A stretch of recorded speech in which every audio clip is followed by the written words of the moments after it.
এমনকি সমাজের লোক তোমাকে দুনিয়ার জমিনের উপরেও আর জায়গা দেবে না, বরং জমিনের নিচে একটা গর্ত বানাইয়া ওই গর্তের ভিতরে রাখিয়া বিছানাও দিল না, বালিশও দিল না, একটার পর একটা পাশ দিয়া মাটি দিয়া এমন ভাবে চাপা দিয়া আটকাইয়া দিল।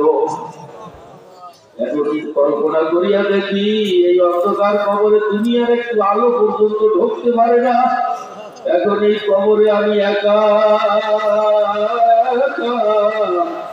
বিছানাও নাই, বালিশও নাই, বাতিও নাই, সাথীও নাই। একদিন, 2 দিন, 1 মাস, 2 মাস, 1-2 বছরের সফর না। এই কবরে এই অবস্থায় আমার হাজার হাজার বছর থাকা লাগবে। এখন এই কবরে যদি আমার মাওলা আমার আপন না হয়, দুনিয়াতে যাদেরকে আপন পাচ্ছিলাম তারা তো আর কেউ আমার সঙ্গে নাই। এখন এই কবরে আমার আল্লাহ বাদে আর কেউ আপন রইল না। সেই মাওলারে রাজি খুশি না করিয়া কোথায় রওনা দেশ, ভাগবার কিন্তু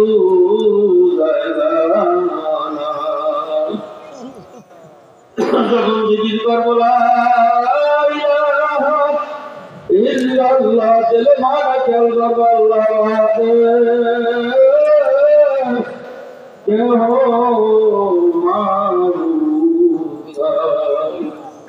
লা মাশুকা ইল্লাল্লাহ, লা মাহবুবা ইল্লাল্লাহ, লা ইলাহা ইল্লাল্লাহ, লা ইলাহা কেহ নাই, কিছু নাই, আমার আল্লাহ বাদে কেহ মাহবুব।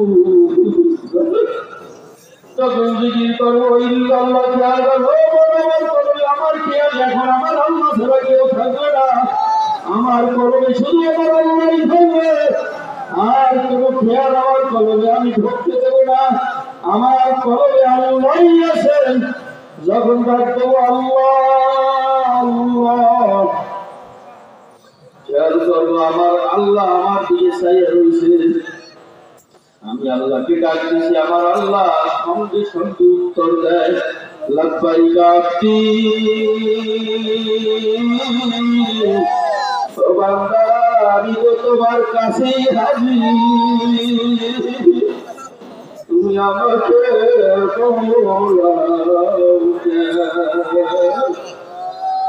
লা ইলাহা ইল্লাল্লাহ।